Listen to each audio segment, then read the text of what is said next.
Alright, so now I'm going to do a nodal analysis problem, and the key thing with nodal analysis is it pretty much uses Kirchhoff's current law at nodes to determine a voltage.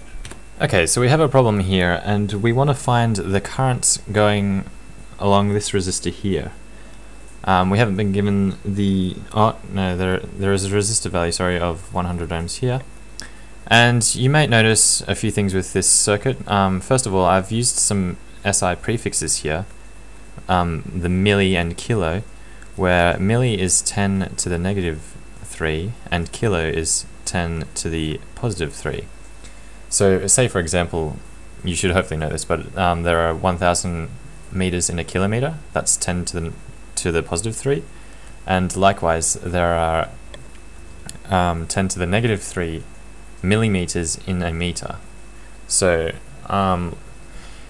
this current here, 1 milliamp, could be represented is the same thing as really saying 0.001 amp, and in the same sense we could rewrite 1 kilo ohm as 1000 ohms. If you find that's helpful, then it's probably best to start by doing that for each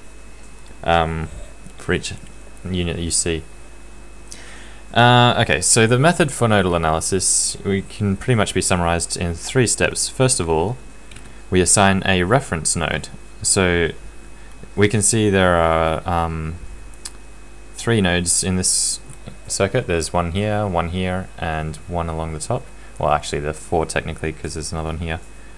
But the main one here is we're going to label as our ground node, and when picking the reference, you essentially want to pick the one that's connected to the most branches, which will hopefully minimize the amount of calculations you have to do.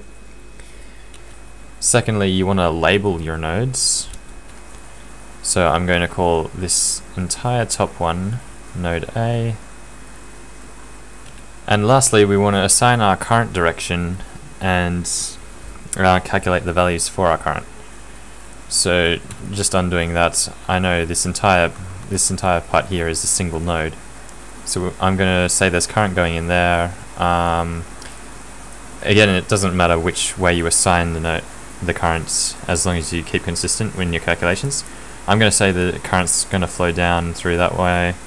I'm going to say it also flows down through this way, and I'm going to say it flows along through this way. I'm pretty sure that this is going to turn out to be negative, which means the arrow is going to turn out looking the opposite way. But this is just to show you that it's still going to work out, even though we could probably expect the current to be flowing this way. It might not flow this way. There might be something trippy going on here. But yeah, there's essentially a 0 volts of potential at this node. This is 10 volts above 0. This is 5 volts above 0.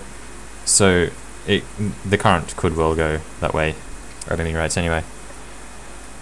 Okay. So that last step was assume current direction on the node.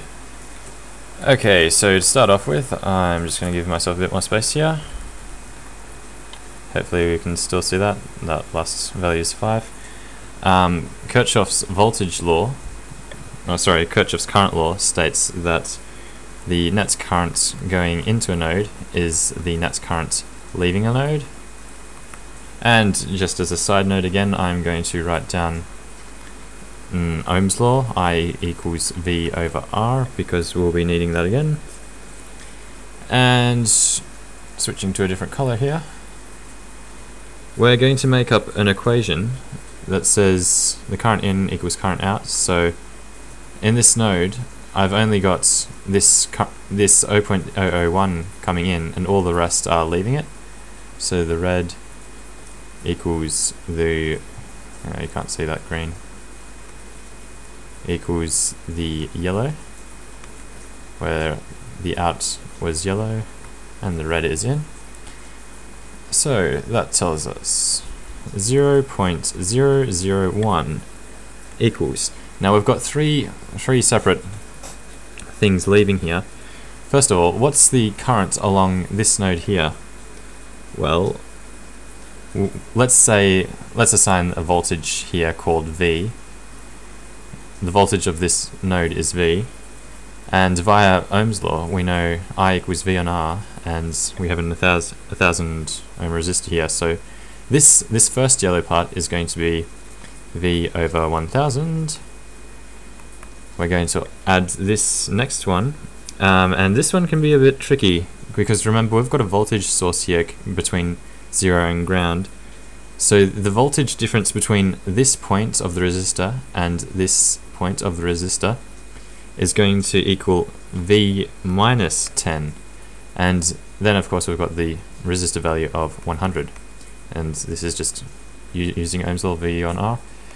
And finally, again with Ohm's law, remember we've got another voltage source here, so this isn't, the voltage across this resistor isn't necessarily going to be V, it's going to be V minus 5. So hopefully you can see that V minus 5 over 200 as our resistor value is going to give us our equation. And once we find the voltage at this node, we can see the potential difference between the node and the node between the resistor and voltage source, and use Ohm's law to calculate the current, which is what we're trying to find. So if we rearrange all of these values for V, it can get a little messy with the algebra, but as long as you know what you're doing, it should all work out good. I don't like working with fractions, so I'm making the personal preference to times every single term in here by 1000, which will give me 1 equals V plus 10, V minus 10, plus 5, V minus 5. That's just timesing everything by 1000, so say 1000 on 100 equals 10, 1000 on 200 equals 5, and that'll be times with there. This is a 1 as well, don't want to confuse with an I. So just expanding the brackets, 1 equals V plus 10V minus 100 plus 5V minus 25. If I collect all the like terms, it should turn out easy enough. V1 plus 10 plus 5. And that's minus... Actually, I'm going to do two things at once. I'm going to move all the constants to the left-hand side of the equation. So all of this is going to be equal to 1 plus 100 plus 25.